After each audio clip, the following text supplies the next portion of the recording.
Hola, hola, ¿qué tal?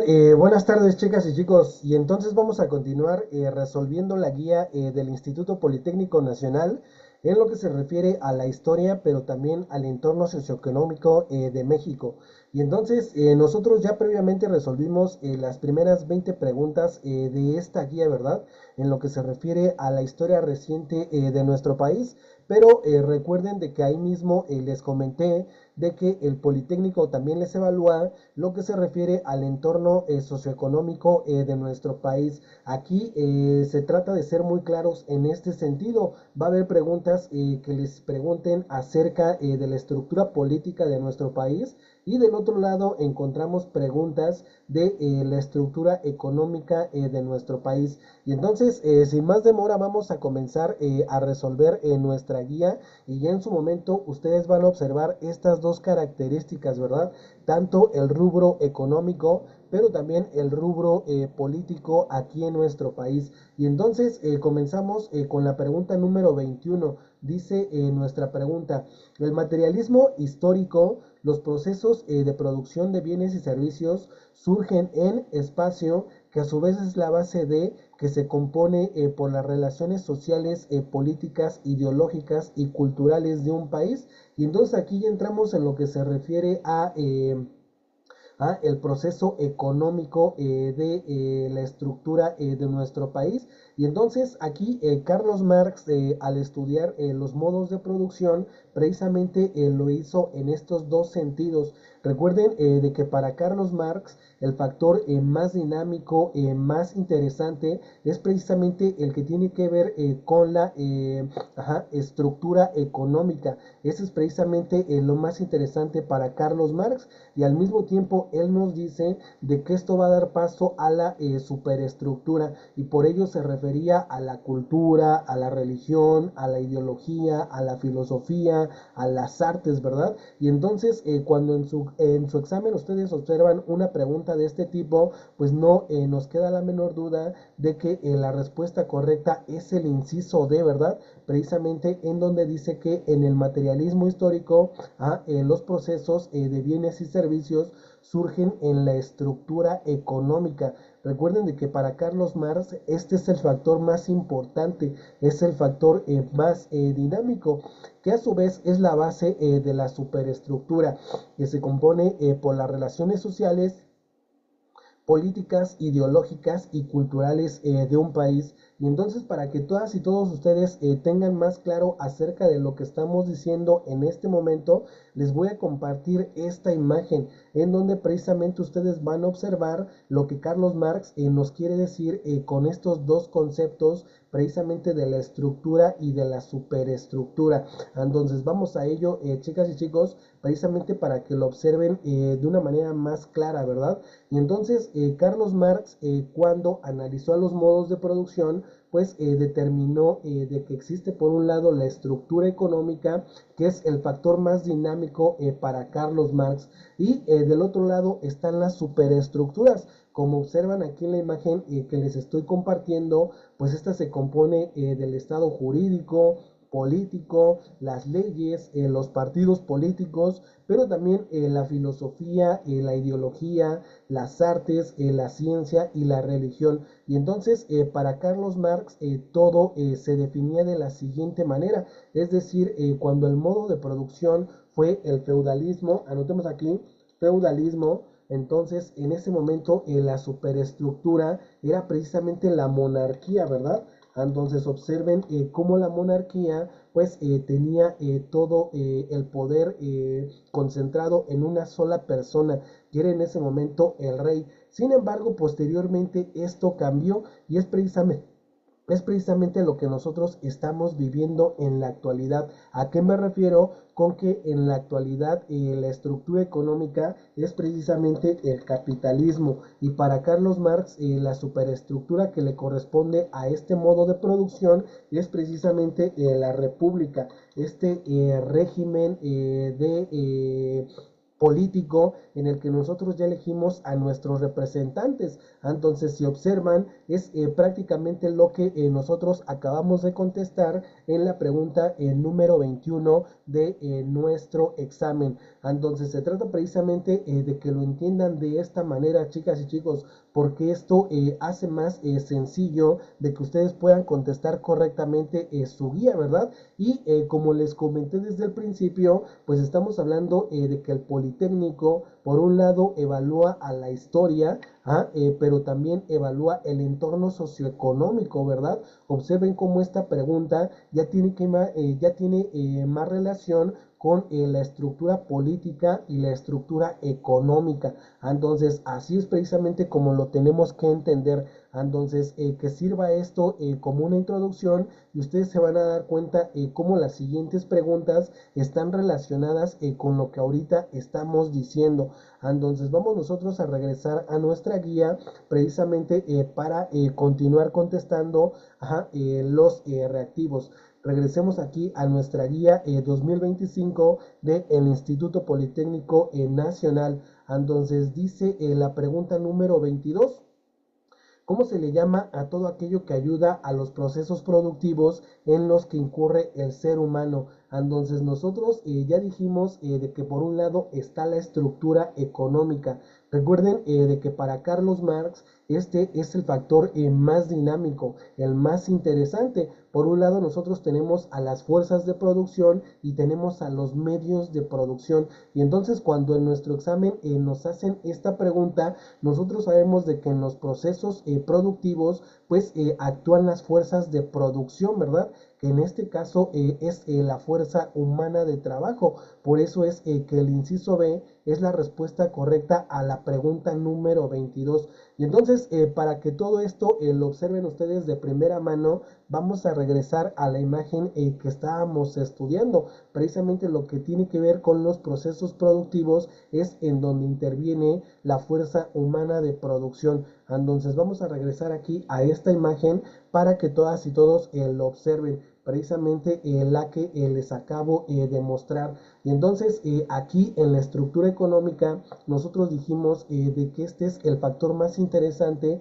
para Carlos Marx. Y si se dan cuenta, aquí están precisamente las fuerzas productivas, precisamente en las que interviene el hombre, ¿verdad? Que en este caso se le considera como la fuerza humana de trabajo.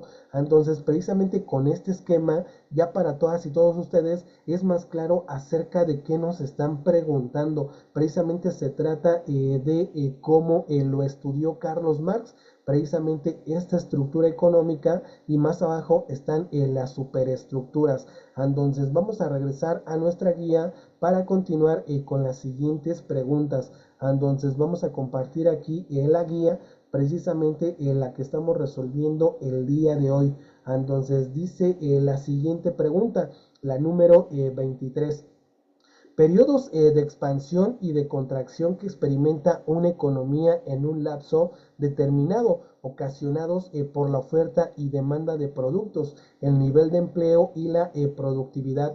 Y entonces aquí también es una pregunta de tipo estructural, ¿verdad? Nosotros sabemos de que la revolución industrial que se suscitó allá en Inglaterra fue la que vino a consolidar al capitalismo como modo de producción. Y entonces a partir de ese momento pues comenzaron los ciclos económicos. Recuerden de que así es como funciona el capitalismo a través de ciclos económicos, que a su vez tiene distintas fases, ¿verdad? Hay una fase de auge en el que todo lo que se produce es lo mismo que se consume. Sin embargo, posterior a ello viene este desfase, es decir, se está produciendo más de lo que la gente es capaz de consumir, y entonces inicia la crisis, chicas y chicos, y los historiadores son muy acertados al decir de que las crisis son inherentes al sistema capitalista de producción, ¿verdad? Ellos incluso se atreven a decir que así es como funciona el capitalismo. Y entonces cuando en su examen les hacen la siguiente pregunta, periodos de expansión y de contracción que experimenta una economía en un lapso determinado, ocasionados por la oferta y demanda de productos, el nivel de empleo y la productividad. Y entonces se refieren precisamente al ciclo económico. Y entonces en este sentido también tengo un esquema para que para ustedes sea más claro a qué se están refiriendo con esta pregunta. Vamos nosotros a nuestra presentación precisamente para que lo observen de primera mano, chicas y chicos, para que para todas y todos sea más claro a qué se refieren con esto de los ciclos económicos. Ya dijimos nosotros de que la revolución industrial que se suscitó allá en Inglaterra fue la que consolidó al capitalismo como modo de producción, y a su vez este modo de producción funciona por medio de ciclos económicos, ¿verdad? Que a su vez tiene distintas fases. Y entonces para que para todas y todos sea más claro acerca de qué estamos hablando, pues se trata del siguiente esquema, chicas y chicos. Así es precisamente como funciona el ciclo económico en el capitalismo. Si se dan cuenta, aquí hay una primera fase que se conoce como el auge.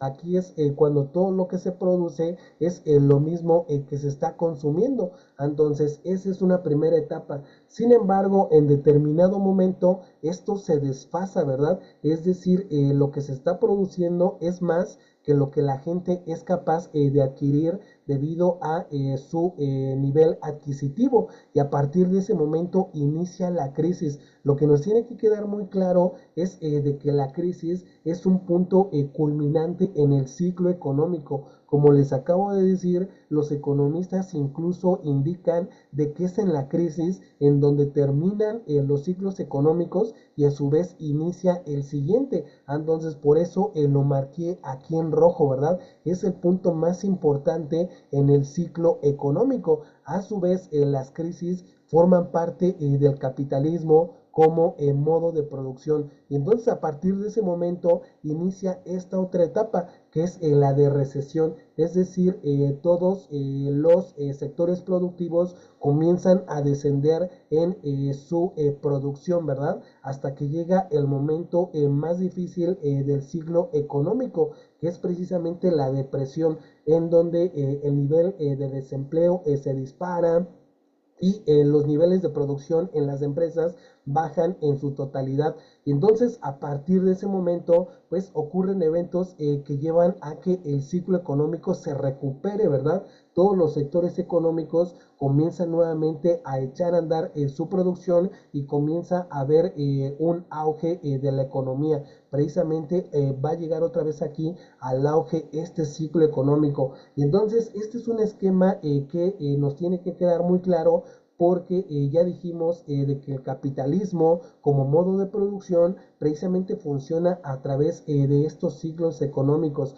que es precisamente lo que nos estaban preguntando en el reactivo que acabamos de contestar. Y entonces, si ya se dieron cuenta, pues estamos hablando de que ya esta otra parte de la evaluación, pues sí se encarga de hacer preguntas acerca de tipo estructurales, ¿verdad? Estamos hablando de la estructura económica, pero también de la estructura política. Así es precisamente como el Instituto Politécnico Nacional quiere que se comprenda esto del entorno socioeconómico de nuestro país. Entonces vamos a compartir nuevamente nuestra guía para continuar con las preguntas que vienen más adelante. Entonces acabamos de contestar lo que se refiere al ciclo económico. Entonces dice aquí la pregunta número 24. ¿A qué suceso ocurrido en Nueva York en 1929 se le llamó como Jueves Negro? Y entonces estamos hablando de una de estas crisis del capitalismo, ¿verdad? Ahí en Nueva York lo que sucedió es que la bolsa de valores colapsó. Sin embargo, es algo que ya se venía anunciando precisamente cuando las empresas comenzaron a producir más de lo que la gente era capaz de adquirir. En ese momento los créditos que se les habían otorgado a estas personas fueron impagables. Muchos bancos comenzaron a cerrar y esto llegó hasta la bolsa de valores de Nueva York. Entonces es precisamente lo que se conoce como el Jueves Negro, ¿verdad? Esta crisis en 1929. Y entonces la respuesta correcta es el inciso C, hundimiento de la bolsa de valores que ocasionó la ruina de los inversores. Entonces, esto es lo que nos están preguntando en el reactivo número 24. Entonces, ya una vez que lo contestamos, vamos a continuar aquí con las siguientes preguntas, chicas y chicos. Entonces, vamos a señalar de que aquí la respuesta correcta es el inciso C. Entonces, vamos a indicarlo de esta manera y vamos a continuar con la pregunta número 25. Dice nuestra pregunta: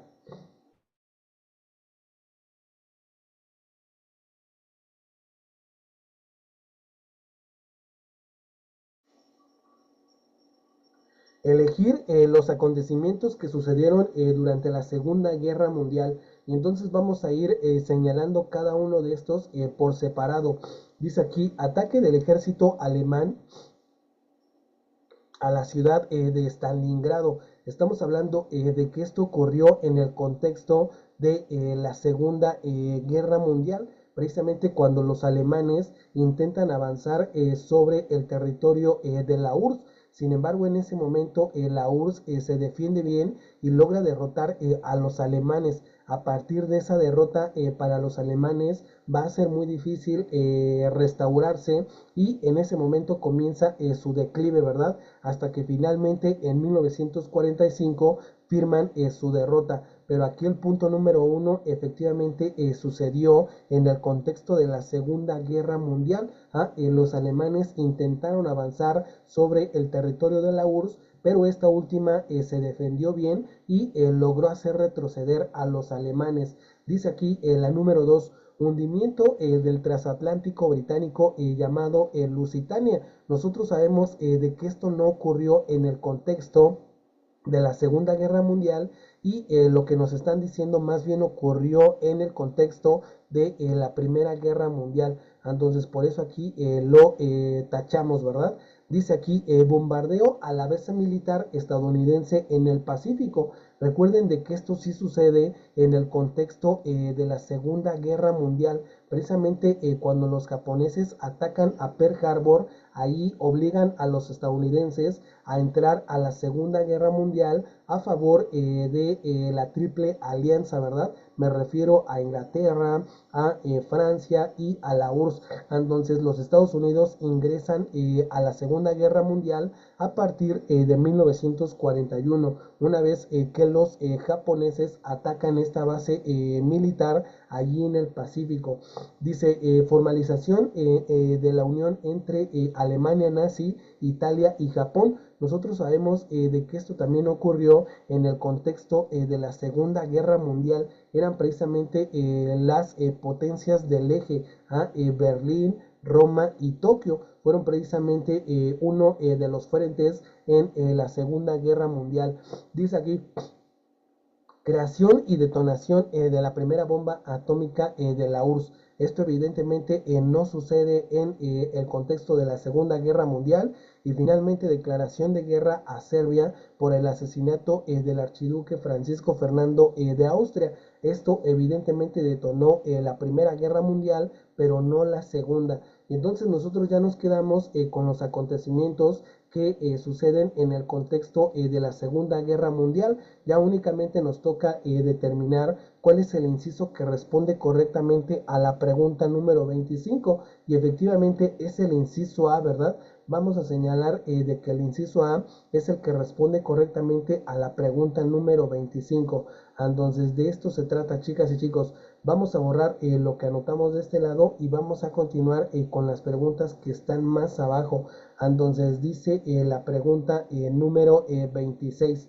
Entonces vamos a bajar aquí en nuestra guía y dice la pregunta número 26: ordenar cronológicamente los eventos históricos ocurridos entre 1914 y 1991 que dieron lugar al nuevo orden geopolítico. Y aquí, como ya hemos hecho anteriormente, vamos a ir colocando las fechas, precisamente para que ya el orden cronológico sea más sencillo para todas y todos ustedes. Y entonces en la número 1 nos están diciendo invasión del ejército alemán a territorios de Polonia. Entonces ustedes saben de que esto fue lo que ocasionó el inicio de la Segunda Guerra Mundial, ¿verdad? cuando Hitler avanza sobre Polonia. En ese momento los ingleses le mandan un ultimátum a Alemania: o te retiras de Polonia, o en ese momento estás en guerra conmigo. Y los alemanes hacen caso omiso de este mensaje, y entonces inicia la Segunda Guerra Mundial. Por eso es que esto ocurrió en 1939, chicas y chicos. Entonces dice aquí el segundo punto: el conflicto ideológico entre Estados Unidos y la URSS. Nosotros sabemos de que al finalizar la Segunda Guerra Mundial inicia la Guerra Fría, ¿verdad? La URSS está defendiendo su modo de producción, que en ese momento es el socialismo. Y del otro lado, los Estados Unidos están defendiendo al capitalismo. Nosotros sabemos de que la Guerra Fría va a iniciar en 1945 y termina en 1991, precisamente cuando Boris Yeltsin da este golpe de estado en la URSS y la hace desaparecer, ¿verdad? Entonces, nosotros sabemos de que se están refiriendo aquí a la Guerra Fría. Dice aquí, la Gran Guerra protagonizada por Francia, Gran Bretaña y Alemania. Nosotros sabemos de que aquí se están refiriendo a la Primera Guerra Mundial, chicas y chicos. Entonces, nosotros sabemos de que la Primera Guerra Mundial ocurre de 1914 y termina en el 1918. Entonces, vamos a indicar nosotros aquí la fecha de cuando sucede la Primera Guerra Mundial. Y ya finalmente el número 4 nos dice: crisis financiera que inició en Estados Unidos y que posteriormente se propagó por el mundo. Es precisamente la pregunta que acabamos nosotros de contestar. Ya sabemos que esta gran crisis se suscitó en el año de 1929 allá en los Estados Unidos. Y entonces, ya una vez que tenemos aquí las fechas, pues tenemos que indicar este orden cronológico correcto, ¿verdad? Y como ya se dieron cuenta, evidentemente es el inciso C el que tiene este orden cronológico correcto. Iniciamos precisamente con la Primera Guerra Mundial, que va de 1914 a 1918. Continuamos con la crisis económica en la Bolsa de Valores de los Estados Unidos. Posteriormente continuamos con el inicio de la Segunda Guerra Mundial, ¿verdad? En 1939, y finalmente con lo que se conoce como la Guerra Fría, este conflicto ideológico, político y económico entre lo que en ese entonces se llamaba la URSS y lo que en la actualidad son los Estados Unidos. Entonces vamos a señalar de que el inciso C es precisamente la respuesta correcta a la pregunta número 26. Entonces, una vez que ya hicimos esto, vamos a borrar lo que anotamos y vamos a continuar con la siguiente pregunta. Dice la pregunta número 27. Entonces, relacionar el tratado internacional que se conformó después de la Segunda Guerra Mundial con su contenido. Y entonces observen cómo del lado izquierdo tenemos nosotros a los tratados. Tenemos al Plan Marshall, al Bretton Woods, al Pacto de Varsovia, a la Organización del Tratado del Atlántico Norte. Y entonces, en un primer momento, también es importante saber a qué se refiere cada uno de estos tratados, ¿verdad? En el caso del Bretton Woods, nosotros sabemos de que ocurrió en New Hampshire, en Estados Unidos, en el año de 1944. Se trataba precisamente de establecer el tipo de cambio en ese momento del dólar, ¿verdad? Recuerden de que al momento de la Segunda Guerra Mundial, pues todas las monedas europeas adolecen de no estar respaldadas. Hay una gran volatilidad de todas las monedas europeas. Sin embargo, el dólar, pues se trataba precisamente de hacerlo fuerte y de respaldarlo en onzas de oro, ¿verdad? Por eso es que el acuerdo aquí del Bretton Woods es el haber dejado con respaldo en oro a el dólar. En este caso, una onza de oro iba a valer $35. Así fue como se estipuló en el Bretton Woods. Entonces, una vez que se lleva esto a cabo, chicas y chicos, pues estamos hablando de que se puso en marcha el Plan Marshall, ¿verdad? Estamos hablando ya de un plan económico que tenía como objetivo ayudar a las economías europeas que habían padecido la Segunda Guerra Mundial. Se trató precisamente de dolarizar la economía de los europeos. Sin embargo, previo a ello, pues el dólar se quedó como una moneda fuerte, ¿verdad? Como una moneda que además estaba respaldada en onzas de oro.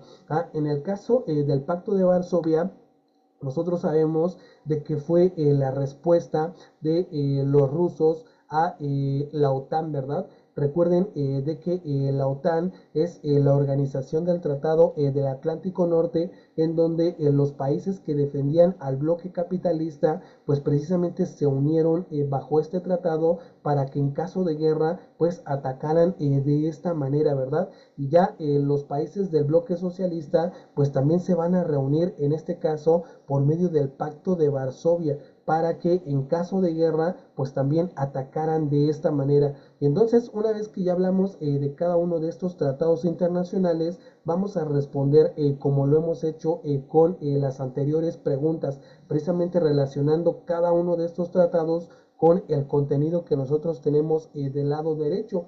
Dice aquí el inciso A: compromiso colectivo contra el avance comunista, estableciendo una organización con alianza defensiva multinacional. Entonces estamos hablando de un compromiso colectivo por parte del bloque comunista, este bloque que estaba liderando la URSS durante la Guerra Fría. Y entonces es precisamente el Pacto de Varsovia al que se están refiriendo en este punto. Vamos a señalarlo, chicas y chicos. En el caso del inciso B, dice aquí: sistema de seguridad colectiva con un ejército conjunto y un mando unificado de las fuerzas soviéticas y países socialistas. Entonces aquí estamos hablando de que precisamente se trataba precisamente de los países socialistas, ¿cierto o no? Precisamente ellos se reúnen bajo el Pacto de Varsovia, y en el caso de los países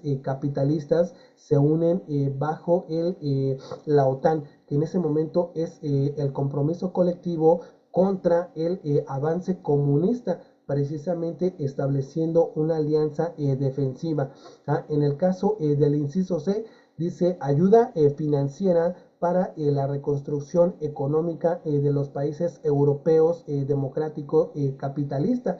Estamos hablando de que esta ayuda financiera vino por medio del Plan Marshall. Sabemos de que a ello es a lo que se están refiriendo. Y cuando dicen reconstrucción de la economía mundial después de la Segunda Guerra Mundial a través de un régimen internacional monetario, sabemos nosotros de que esto quedó estipulado precisamente en el Bretton Woods. Entonces, una vez que ya tenemos aquí cada uno de estos puntos relacionados, vamos a indicar precisamente el inciso correcto.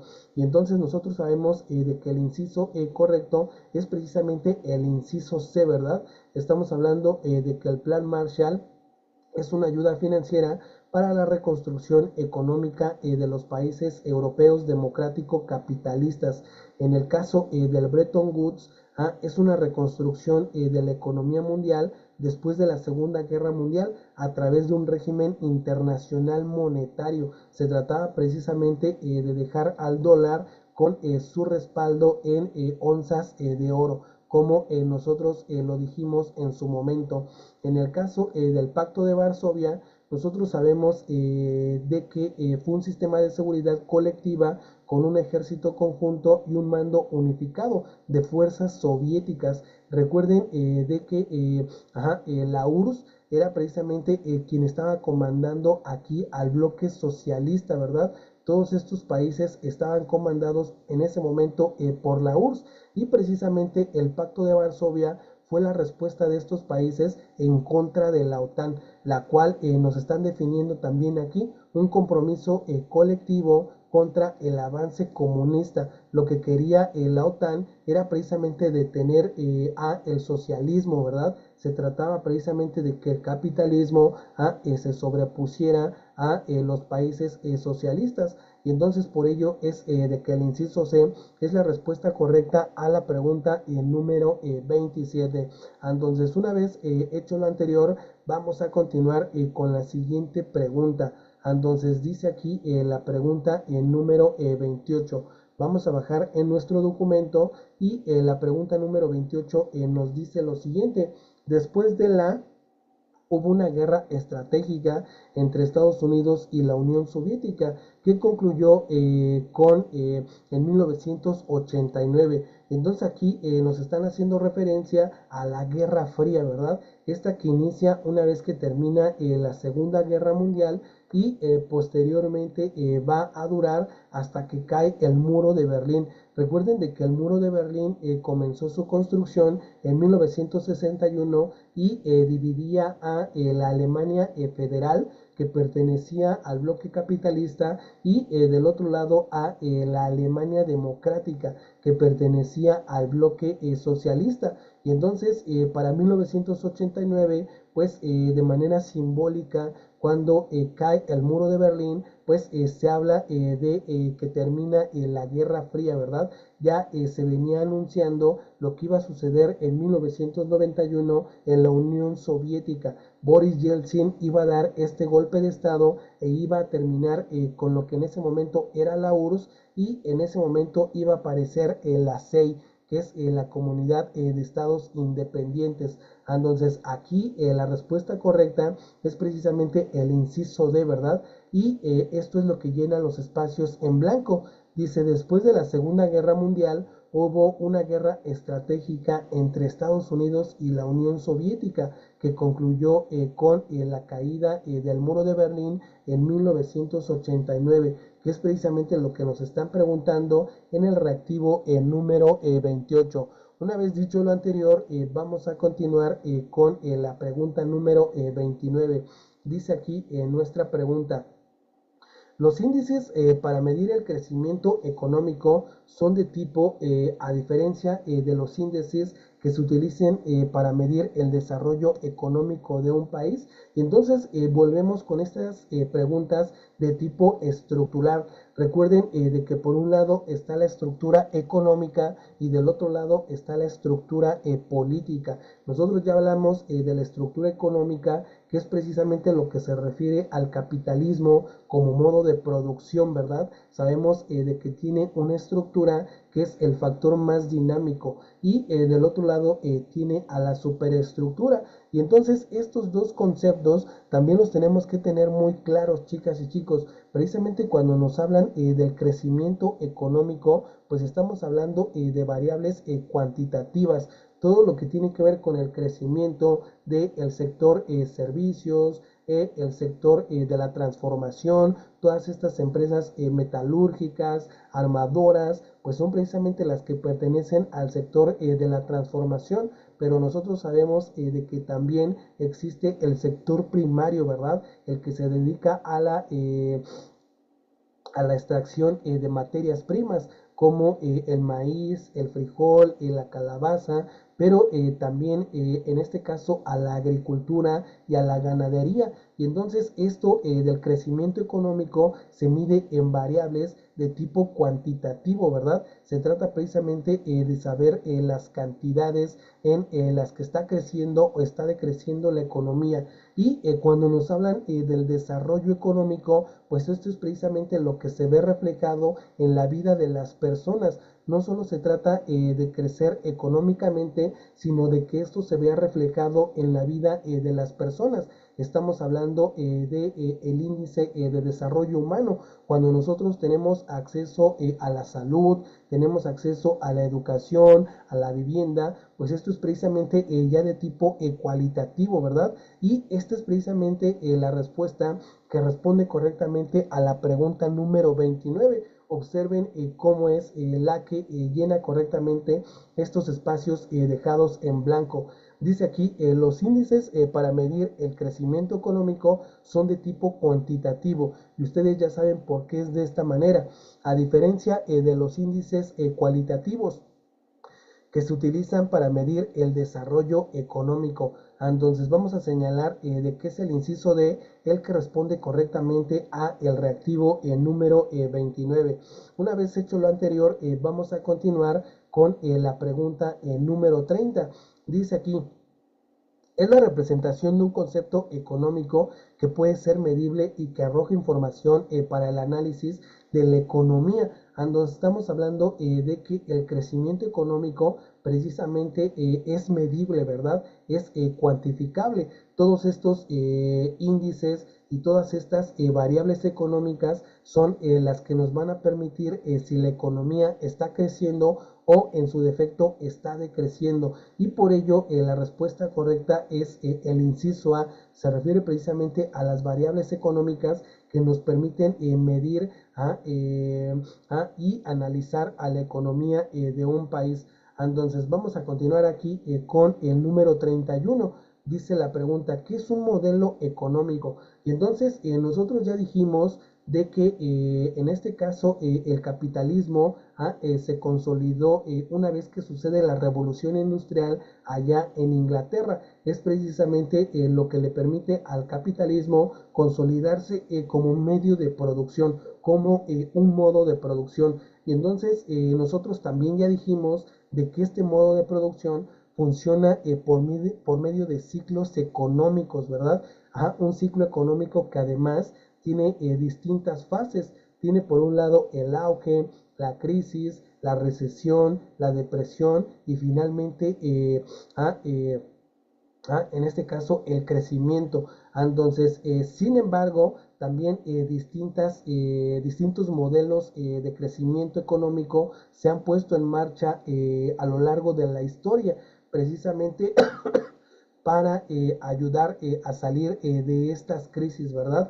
Entonces, cuando nos preguntan acerca de los modelos económicos, pues estamos hablando de que es una simplificación de la realidad, precisamente lo que les permite a los economistas explicar la realidad económica de una manera simple, ¿verdad? Por decir algo, chicas y chicos, una vez que se sucede la revolución industrial, pues un economista como Adam Smith está hablando de liberalismo económico. Él lo que está defendiendo es de que se les permita a las empresas comprar y vender de manera libre. Lo que está proponiendo el liberalismo económico es de que el Estado no intervenga en materia económica, y así es precisamente como sucede. Sin embargo, pues esta ambición de las empresas por ganar más y cada vez ganar más es lo que va a llevar a que rivalicen, ¿verdad?, entre ellas. Y al final esto se va a reflejar en la crisis de 1929.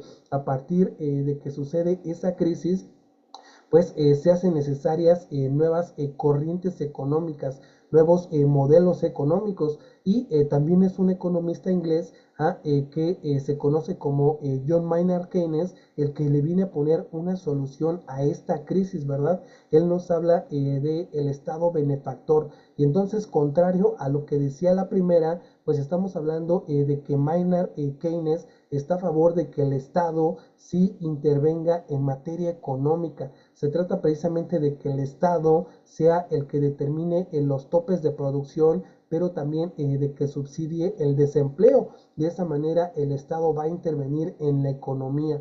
Entonces, sin embargo, ya en la década de los 70 del siglo pasado, pues otro economista, Milton Friedman, va a venir a estipular lo que se conoce en la actualidad como el neoliberalismo. Entonces, si se dan cuenta, pues nada más es traer a colación el liberalismo, pero ya en los tiempos modernos. Y nuevamente los neoliberales están en contra de que el Estado intervenga en materia económica. Y entonces observen cómo al hablar de modelos económicos nosotros estamos simplificando la realidad, ¿verdad? Esto es lo que nos tiene que quedar claro cuando hablamos de modelos económicos. Estamos hablando de que de esta manera los economistas logran explicar una realidad que es muy compleja, ¿verdad? Sin embargo, con esta simplificación, pues para nosotros resulta sencillo en determinado momento hablar de ello. Y entonces aquí la respuesta correcta a la pregunta número 31 evidentemente es el inciso B, ¿verdad? Aquel que nos dice que un modelo económico es el conjunto de ecuaciones matemáticas que simplifican la realidad. Entonces es lo que nosotros acabamos de hacer, chicas y chicos. Entonces se trata precisamente de que esta es la respuesta correcta a la pregunta número 31. Entonces dice aquí la número 32. a asociar el modelo económico implementado en México con él o los presidentes que lo representaban. Y entonces, ya una vez que hablamos a grandes rasgos del liberalismo económico, del Estado benefactor y del neoliberalismo, para ustedes va a ser más sencillo, pues, cuáles son estos modelos económicos que se han puesto en marcha aquí en nuestro país. Recuerden de que los modelos económicos lo que hacen es facilitar el estudio de la realidad económica al simplificar la verdad. Y entonces, por un lado tenemos a la sustitución de importaciones. Estamos hablando de que el Estado estaba interviniendo en materia económica. Y entonces, cuando hablamos del Estado benefactor, aquí en nuestro país se suscitó lo que se conoce como el milagro mexicano. Recuerden de que no es otra cosa más que un milagro económico, en el que la economía de nuestro país crecía a razón del 6 y del 8% anual. Estamos hablando de algo que nunca se había visto antes y de que en la actualidad tampoco se ha visto. Y esto es precisamente lo que va a durar 3 décadas, ¿verdad? De 1940 y hasta 1970. Y entonces la primera etapa de este milagro económico es lo que se refiere a la sustitución de importaciones. Aquí es lo que toca a los presidentes Manuel Ávila Camacho y Miguel Alemán, que es la primera etapa del milagro económico. Posteriormente nosotros sabemos de que se da una devaluación del peso, ¿verdad? En 1954, y es precisamente lo que se toma como referencia para cambiar de modelo económico. Aquí el objetivo de devaluar el peso frente al dólar únicamente se trataba de mantener este ritmo de crecimiento, pero hacer que la moneda pues también no siguiera perdiendo su poder adquisitivo. Y esto es lo que se conoce como el desarrollo estabilizador. Ustedes tienen que saber de que esto inició ya con la presidencia de Adolfo López Mateos y con la presidencia de Gustavo Díaz Ordaz, que es cuando va a terminar el milagro económico, ¿verdad? Estamos hablando de que con Gustavo Díaz Ordaz se termina este milagro económico. Entonces, una crisis que es económica, pero que se convierte en política, ¿verdad? Recuerden ahí cómo se reprime el movimiento estudiantil. Y entonces a partir de ese momento, pues el milagro económico se desvanece y es momento de volver a cambiar de modelo económico. Y es precisamente lo que hace Luis Echeverría. Para 1970, él inicia con este otro modelo económico que es el desarrollo compartido. Y entonces, para tema de su examen, se trata de la construcción de paraestatales, de empresas que tengan participación estatal. Además, se trata de cobrarle impuestos a la iniciativa privada. De eso se trata el desarrollo compartido que inició con Luis Echeverría Álvarez a partir de la década de los 70. Sin embargo, pues esto al final también entró en crisis y para cuando llega José López Portillo, el país ya está en crisis. Sin embargo, al principio de su gobierno se encuentran estos yacimientos de petróleo en Campeche, y esto es lo que le permite a él cambiar nuevamente de modelo económico. Me refiero al crecimiento acelerado. Esto es precisamente lo que se refiere a José López Portillo. Él, por medio de la explotación del petróleo aquí en nuestro país, pretendía apalancar la economía. Sin embargo, no contaba con que los precios del petróleo se iban a derrumbar y las tasas de interés se iban a acrecentar. Esto fue lo que al final de su sexenio obligó a que declarara la nacionalización de la banca, ¿verdad? Así es precisamente como en 1982 José López Portillo terminó su sexenio, y a partir de ese momento inicia el periodo neoliberal aquí en nuestro país. Recuerden de que es con Miguel de la Madrid Hurtado con que nosotros iniciamos precisamente en este periodo neoliberal, ¿verdad? a partir de la firma de todos estos tratados comerciales con Estados Unidos, con Canadá, pues entramos en esta vorágine neoliberal. Entonces, ya una vez que tenemos aquí esta relación, ya solo se trata de determinar cuál es el inciso correcto, chicas y chicos. Entonces, precisamente es el inciso B, el que tiene la relación que nosotros acabamos de hacer, ¿cierto o no? Entonces vamos a señalar de que efectivamente así es. Entonces aquí de una manera bastante sencilla, bastante simplificada, pues acabamos de hablar de estos modelos económicos que se han implementado en la historia reciente de nuestro país. Observen cómo aquí estamos hablando de la economía de nuestro país, pero de una manera estructural, ¿verdad? Que es precisamente lo que les está evaluando la guía del Instituto Politécnico Nacional. Entonces vamos a continuar entonces con la siguiente pregunta. Dice la número 33.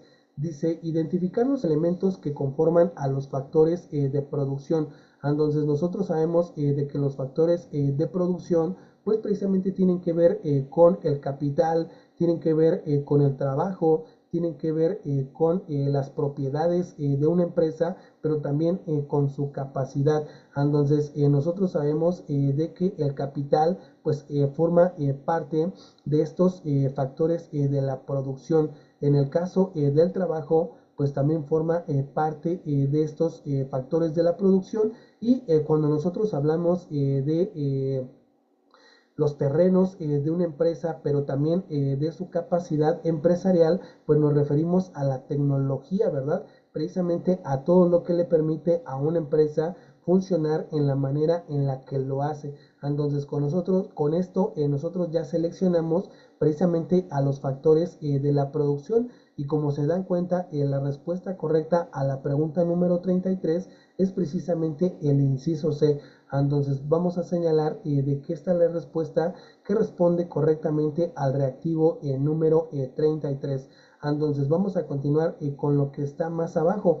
Dice aquí, ¿cuál es la importancia de los sectores económicos de un país? Recuerden que la economía de un país, pues precisamente se divide en un sector primario. Anotemos de este lado primario, que es precisamente el que se dedica a la extracción de las materias primas, lo que se refiere al maíz, a el frijol, a la calabaza, pues todo esto es precisamente lo que se refiere al sector primario. Del otro lado tenemos nosotros al sector secundario, y aquí ya hablamos del sector de transformación, ¿verdad?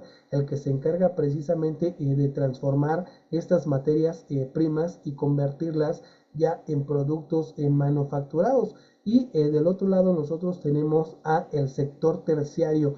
Ustedes saben de que el sector terciario se refiere precisamente a los bienes y servicios, ¿verdad? Estamos hablando de servicios como la salud, como la educación, como los servicios bancarios. Y entonces aquí es precisamente lo que nos están preguntando, ¿cuál es la importancia de dividir la economía de un país en estos sectores? Si se dan cuenta, pues es algo que aglutina a toda la economía del país, ¿verdad? Entonces, por lo tanto, la respuesta correcta es el inciso D, cuando dice interrelacionar las actividades para el crecimiento y el desarrollo económico. Nosotros sabemos de que el crecimiento nos permite a nosotros medir de manera cuantificable cómo está creciendo la economía en un país, y el desarrollo económico, cómo se está reflejando esto en la vida de las personas. Entonces, por eso es de que esto es algo más global, ¿verdad? Por eso es que se hace esta separación de los sectores económicos para ser capaces de determinar el crecimiento y el desarrollo económico en un país. Entonces vamos a señalar de que el inciso D es precisamente la respuesta correcta a la pregunta número 34. Una vez hecho lo anterior, vamos a continuar aquí con nuestra evaluación del día de hoy. Entonces dice aquí la pregunta número 35. Más acceso a flujos de capital, mejor tecnología y beneficio de los mercados internos y externos son características de, y entonces recuerden de que la entrada al neoliberalismo en nuestro país se da precisamente con Miguel de la Madrid Hurtado, cuando en 1986 firma el GATT, que es el Acuerdo General sobre Aranceles y Comercio. Sin embargo, en el mundo ya funcionaba esta corriente económica, ¿verdad? El primer país en ponerla en marcha es precisamente Inglaterra. Ahí es en donde funciona el neoliberalismo en un primer momento. Posteriormente atraviesa el Océano Atlántico y se establece en los Estados Unidos cuando está como presidente Ronald Reagan. Y ya nada más hace falta que baje, ¿verdad? A su país vecino, que en este caso es México. Y nosotros entramos en el neoliberalismo precisamente con Miguel de la Madrid Hurtado. Entonces, a partir de ese momento, el neoliberalismo, acuérdense que se trata de la apertura de mercados, se trata de que el Estado intervenga lo menos en las actividades económicas y de que le permita a las empresas precisamente regularse a sí mismas. Y entonces, por ello, es de que la globalización va muy de la mano con el neoliberalismo, ¿verdad? Estamos hablando de que lo que se produce en un país, pues precisamente es lo que se va a vender en una región distinta. Pensemos en la relación que tenemos con los Estados Unidos. Es una relación económica, pero que rebasa lo meramente económico para alcanzar lo político, lo cultural, lo ideológico. Entonces nosotros sabemos de que nuestro país está centrado en las actividades primarias, ¿verdad? En la explotación de los recursos naturales.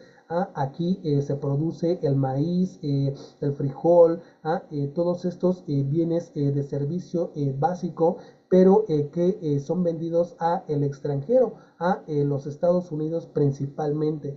Y entonces nosotros sabemos de que los Estados Unidos pues es precisamente en donde se desarrolla esta tecnología de punta, es precisamente los servicios que nosotros ocupamos al día a día, precisamente el Internet, pues nosotros sabemos de que es una tecnología de los Estados Unidos, ¿verdad? Google es una empresa estadounidense, entonces observen, ¿verdad? Aquí estamos hablando de esta relación económica entre estos dos países, pero que trasciende lo meramente económico para alcanzar los rubros cultural, político y económico. Y esto es a lo que nos referimos con la globalización, ¿verdad? Esta interdependencia entre los países que si bien por un lado es económica, pues abarca estos otros rubros. Por lo tanto, la respuesta correcta a la pregunta número 35 es el inciso B. Nos están hablando precisamente de la globalización, chicas y chicos. Entonces vamos a continuar aquí con la pregunta número 30.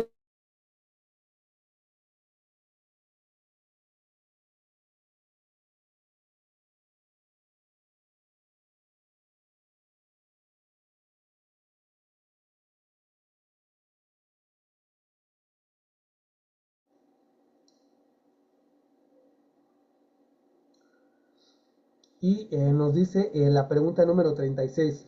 La espacio y la son efectos negativos que ha provocado el proceso de globalización en los países de desarrollo. Entonces, todo lo que dijimos anteriormente nos centramos en los aspectos positivos de la globalización, ¿verdad? A nosotros nos permite interactuar en la manera en la que lo estamos haciendo en este momento, precisamente utilizando toda esta tecnología, los celulares, las tablets, las laptops, las computadoras, la red de internet, pero además estos buscadores. Entonces, esto es, digamos, los aspectos positivos de la globalización. Sin embargo, nosotros sabemos de que también pues propician efectos negativos, ¿verdad? Como la diferencia de ingresos. Precisamente la gente rica pues se hace más rica y los pobres aumentan, ¿verdad? La explotación de los recursos. Precisamente nosotros sabemos de que nos encontramos de manera geográfica entre los dos trópicos, ¿verdad? El trópico de Cáncer y el trópico de Capricornio. Sabemos de que en estas zonas geográficas los rayos solares inciden de manera vertical, de ahí que estas zonas sean muy ricas en recursos naturales. Entonces, aquí todos estos países les interesa sobre todo explotar estos recursos naturales, lo que provoca desigualdad, ¿verdad? Por un lado, los ricos pues se siguen haciendo más ricos y la pobreza también aumenta. Entonces, cuando nos piden observar los efectos negativos de la globalización, pues evidentemente el inciso B es el que los está contestando correctamente.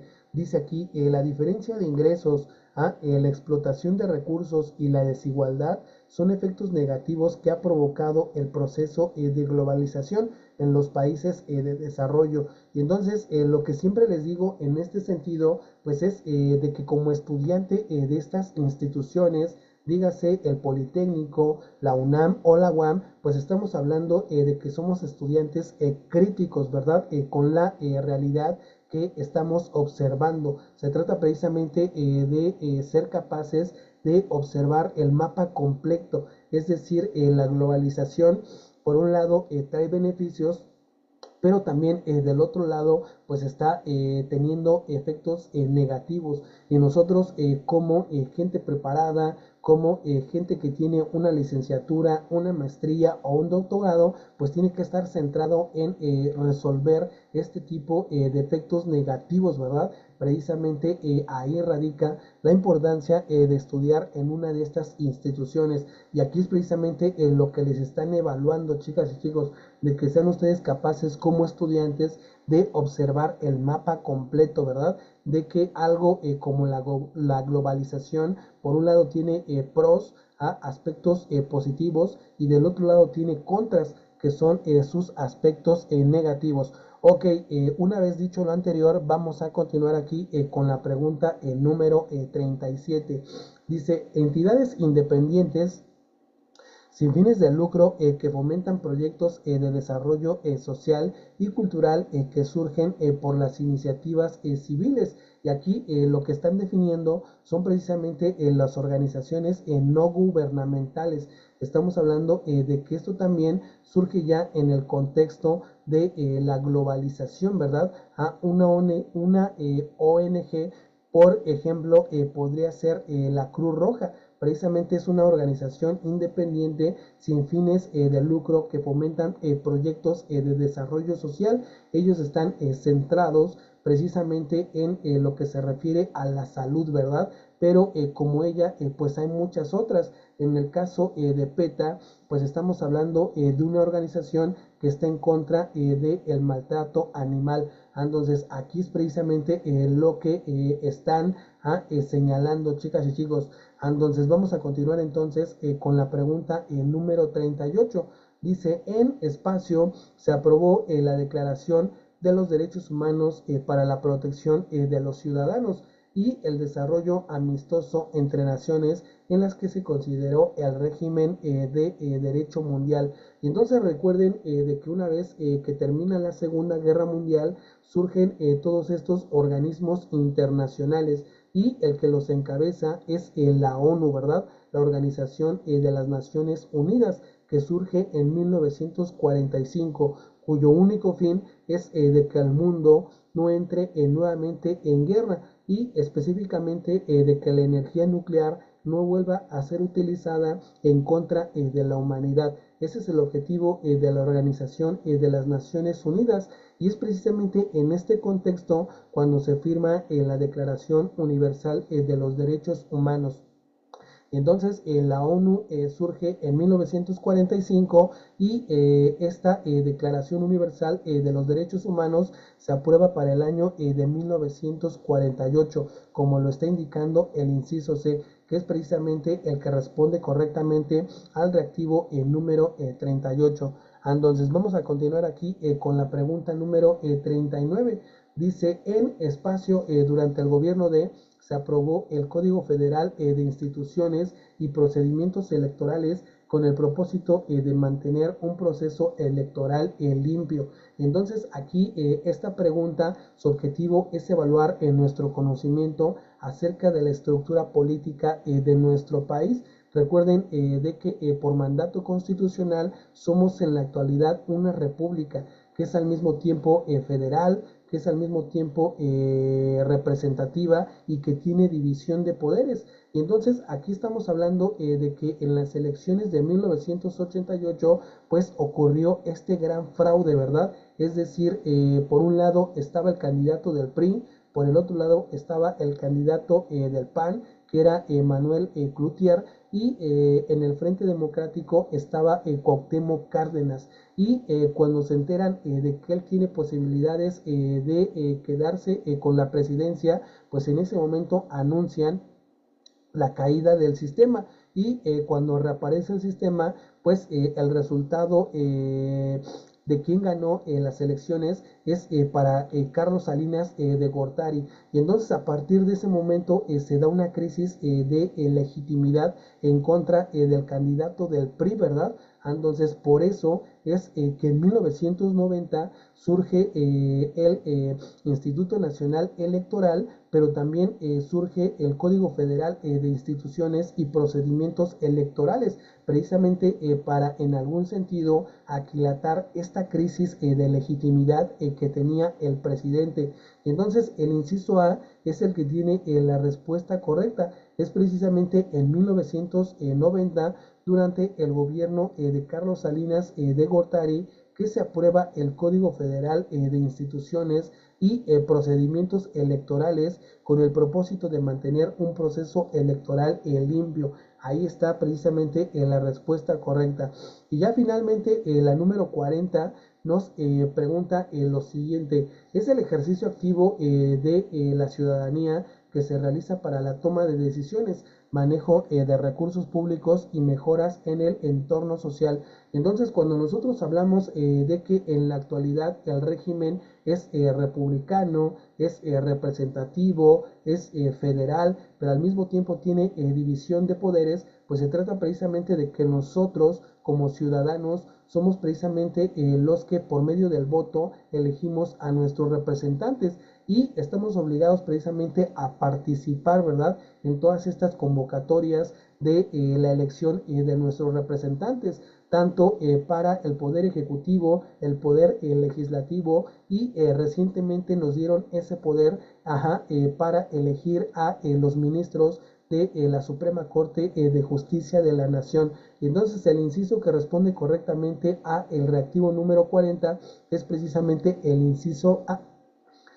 El inciso A, en donde nos habla de que la participación ciudadana es precisamente muy importante para la toma de decisiones, para el manejo de los recursos públicos, pero también para realizar mejoras en el entorno social.